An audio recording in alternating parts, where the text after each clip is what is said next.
Bonjour à toutes et à tous, j'espère que vous allez bien. Donc on va lancer cette série sur la biologie cellulaire avec notre unité de mesure finalement, qui est la cellule. Donc dans cette cellule, on verra un peu tout ce qui se passe à l'intérieur, on ira voir les différents organites, on ira voir la synthèse des protéines, on ira voir comment elles communiquent aussi, c'est important.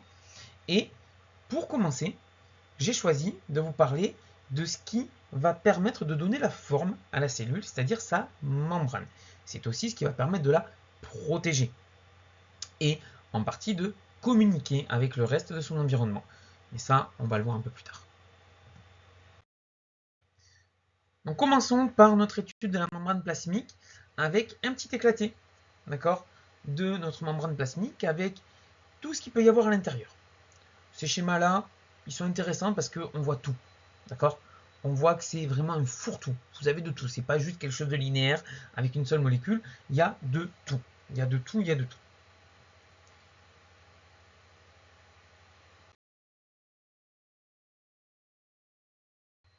Voyons voir maintenant la structure. Dans une autre vidéo, on verra les fonctions, mais pour l'instant, la structure, c'est important. C'est déjà un gros morceau. Donc, on va caractériser notre membrane plasmique. Comment on va pouvoir la caractériser? On va lui donner trois qualificatifs. C'est une mosaïque qui est dynamique et fluide. Mosaïque, dynamique, fluide. On va s'intéresser tout d'abord au terme mosaïque. Pourquoi c'est une mosaïque? Tout simplement parce que j'ai plusieurs éléments à l'intérieur. On l'a vu tout à l'heure, on a des glucides, des lipides, des protéines. On a de tout, d'accord? L'éclaté qui est là, le schéma qui est là, vous le montre bien. Dynamique et fluide, on s'y attardera dans un deuxième temps. Tout d'abord, on va aller un peu plus profondément dans cette mosaïque pour voir de quoi elle est composée. Si je regarde de quoi elle est composée de lipides, je vous l'ai dit, de protéines, de glucides. On va le faire dans cet ordre-là d'ailleurs. Les lipides. Donc les lipides, ça c'est pour votre cours de bioche, ok? Donc ça sera à voir dans votre cours de bioche. Vous avez les phospholipides, les glycolipides et les stérols. Stérol, c'est du cholestérol, on passe. Glycolipides, glycoprotéines, qu'est-ce que ça veut dire? Ça veut dire que j'ai du sucre, glucide, qui est lié aux protéines ou aux lipides. Phospho, qu'est-ce que ça veut dire? Phospholipides, j'ai des groupements phosphates qui sont liés à des lipides. En l'occurrence, on le verra, les glycérophospholipides, qu'on appellera communément les phospholipides, sont liés à un groupement glycérol d'un côté, glycérol et phosphate, et de l'autre côté, j'ai des acides gras. On va le voir tout de suite. Ici, vous voyez que j'ai des schémas. Alors, n'allez pas apprendre les schémas, hein, c'est pour la bioche. D'accord? Mais il y a des choses qui sont importantes. Si je parle de glycérophospholipides, je vais utiliser le terme, je viens de vous le dire à l'instant, de phospholipides pour aller plus vite. Si je prends mes phospholipides, qu'est-ce que je remarque? Je remarque plusieurs choses. En l'occurrence, je remarque que j'ai une tête ici qui est en bleu et deux queues ici en gris. Si je reprends un peu le petit schéma qui est ici, cette tête bleue, on appelle ça une tête polaire, un groupement polaire qui est hydrophile, c'est important, qui est hydrophile. Les deux parties grisâtres que vous avez là, on appelle ça des queues apolaires et elles sont lipophiles ou liposolubles ou hydrophobes. Attention, ça on fait des termes, d'accord, pour définir la même chose. Mais il faut que vous les connaissiez. Pourquoi c'est important? Tout simplement parce que ça va permettre de définir les molécules qui vont passer la membrane plasmique. Mais ça, on en parlera un tout petit peu plus longtemps après. Voyons voir un peu cette bicouche de phospholipides. Bicouche, qu'est-ce que ça veut dire? Ça veut dire que j'ai une double couche. D'accord? Alors pourquoi je fais ça? Parce que vous le voyez, en fait, tout se fait face. Si je prends les phospholipides, j'ai les queues hydrophobes qui vont se faire face avec les têtes hydrophiles qui sont de part et d'autre. Ce qui fait que l'intérieur de la bicouche phospholipidique est très lipophile, d'accord? Très liposoluble. On verra, ça a son importance pour la suite. Il y a aussi une chose qui est importante, c'est de voir que vous avez ici des acides gras qui sont soit très linéaires, hein, on va le prendre comme ça, ou des acides gras coudés. Ça a son importance, on en parlera dans la suite. Parlons maintenant un peu des protéines. Ces protéines, vous en avez deux grandes catégories. Vous avez les protéines intégrales ou protéines intrinsèques et les protéines extrinsèques. Les protéines intrinsèques, tout d'abord, on peut en avoir plusieurs. On a les protéines transmembranaires, on a les protéines canales, on a les protéines enchâssées, on a ancrées, on a plein de choses comme ça. D'accord? Mais nous, ce qui nous intéresse, c'est le terme intrinsèque. Intrinsèque, ça veut dire quoi? Ça veut dire que c'est intimement, vous voyez, intimement lié à la bicouche phospholipidique. Ça, c'est super important. Ok? Et extrinsèque, c'est pas le cas. Extrinsèques, elles sont juste collées sur le support qui est la membrane plasmique, hein, sur la bicouche phospholipidique, mais pas plus. Elles ne sont pas intégrées à l'intérieur. On le voit ici. Hein. Ici, vous avez des protéines qui sont ancrées, vous avez carrément des protéines qui passent à travers la membrane. Celles-ci, elles sont intrinsèques ou intégrales, peu importe. Et là, vous voyez bien que vous avez des protéines qui sont à l'extérieur ou à l'intérieur. Et celles-ci, elles ne sont pas directement reliées à la membrane. Elles sont dites extrinsèques. Ces protéines intrinsèques et extrinsèques, si on reprend notre schéma du départ, vous les voyez ici. Protéine extrinsèque, elle est juste posée au niveau de la bicouche phospholipidique. Et les protéines intrinsèques, elles sont vraiment soit intégrales, moi j'ai envie de dire protéines intégrales de membrane avec les domaines transmembranaires, mais ça c'est un peu plus technique, ou sinon elles sont carrément enchâssées à l'intérieur. Elles sont très fortement liées à la bicouche phospholipidique. Si je prends les glucides, maintenant, vous avez vu, on a fait lipides, protéines, glucides. Ça va vite, hein, mais ça fait des bons résumés. Si je prends les glucides, on va, pour la grande majorité, les retrouver à l'extérieur de la membrane. Donc, côté extracytosolique, membrane, matrice extracellulaire.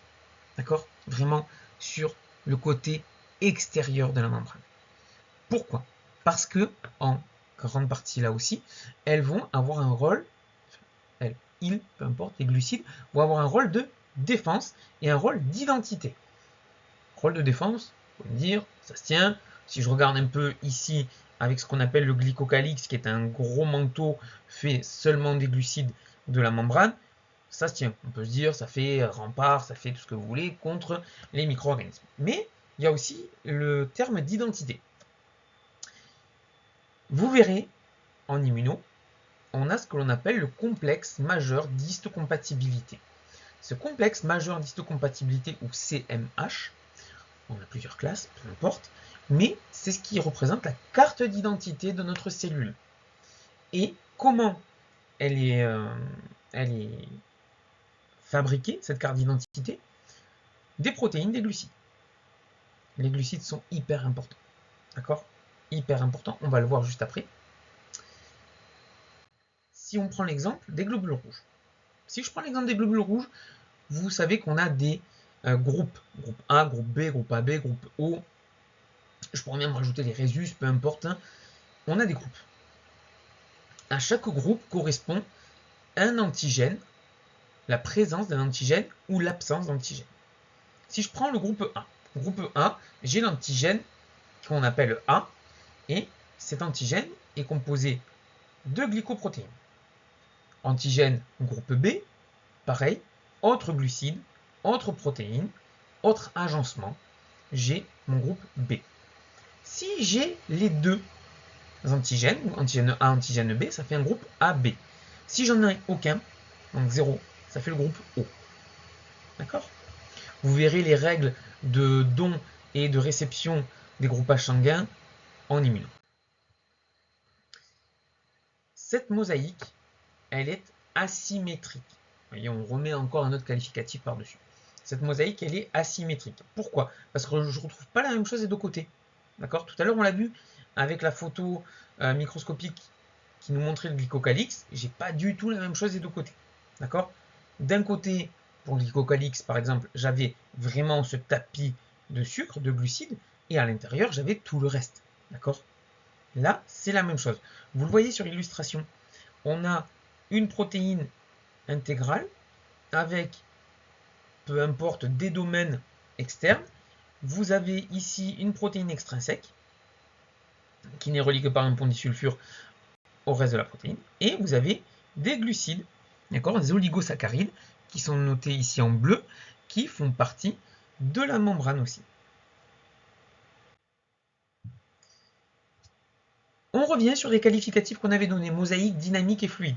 Pourquoi on dit qu'elle est dynamique? On dit qu'elle est dynamique parce qu'il y a du mouvement. Quel mouvement? En fait, les protéines, elles ne peuvent pas trop bouger, sauf les extrinsèques, je vous l'ai dit. Mais, par contre, ce qui peut bouger, ce sont les glycolipides. Pardon, je me suis mal exprimé. Les glycérophospholipides. Les glycérophospholipides peuvent bouger au travers de la membrane plasmique. Comment? Il n'y a pas 36 solutions. Ils vont pouvoir bouger de façon latérale, ils vont pouvoir s'inverser, ils vont pouvoir même avoir un mouvement qu'on qualifie de flip-flop. D'accord? C'est-à-dire qu'ils vont pouvoir passer de la couche qui était plus vers l'extérieur de la cellule vers la couche la plus intérieure, donc la couche cytosolique. D'accord? Ça peut faire un flip-flop.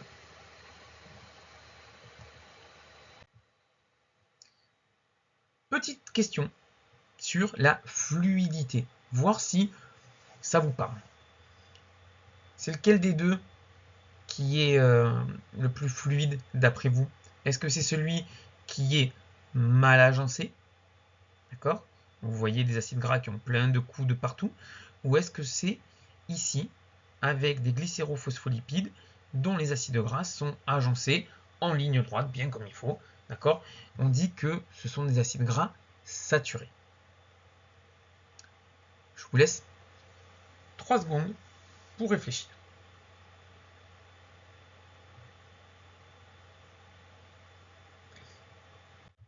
Si je vous donne la réponse, c'était la numéro 1 qui était plus fluide. Pourquoi? Tout simplement parce que justement cet aspect coudé des acides gras permet d'avoir de l'espace, un tout petit peu d'espace. Et ce tout petit peu d'espace permet en fait à la membrane de pouvoir bouger plus facilement que si j'étais enchâssé avec des choses très droites, très linéaires, qui ne peuvent pas bouger. D'accord? Représentez-le vous comme ça. Il y a plusieurs paramètres qui influent sur la fluidité de la membrane. Vous les avez ici, d'accord? Vous avez le degré de saturation des acides gras, on vient d'en parler. Si c'est des acides gras insaturés, c'est-à-dire qu'ils sont coudés, ça va être plus fluide que si ce sont des acides gras saturés. Et vous avez aussi les longueurs des chaînes d'acides gras. Plus c'est long, plus la membrane va être rigide. D'accord? Il y a aussi une molécule, d'accord, dont on n'a pas parlé, cholestérol. D'accord? Le cholestérol, lui, il est ultra important. Alors attention, je ne vous dis pas qu'il vous faut vous enquiller de la charcuterie et des côtes de bœuf tous les jours. Mais il est très important, tout simplement parce qu'il va permettre de faire varier la fluidité de la membrane plasmique. Comment? Plus j'ai de cholestérol, moins ça va être fluide. D'accord? Plus j'ai de cholestérol, moins ça va être fluide. Ça, c'est important. Tout simplement parce que vous comprenez bien que si je mange trop de choses avec du cholestérol, et vous le verrez en physio, j'élimine pas le cholestérol comme ça malheureusement. Si je mange trop de choses avec du cholestérol, ça va se retrouver en partie dans les membranes et en partie dans la circulation générale. Mais ça, on y reviendra sur d'autres vidéos. Ciao, ciao!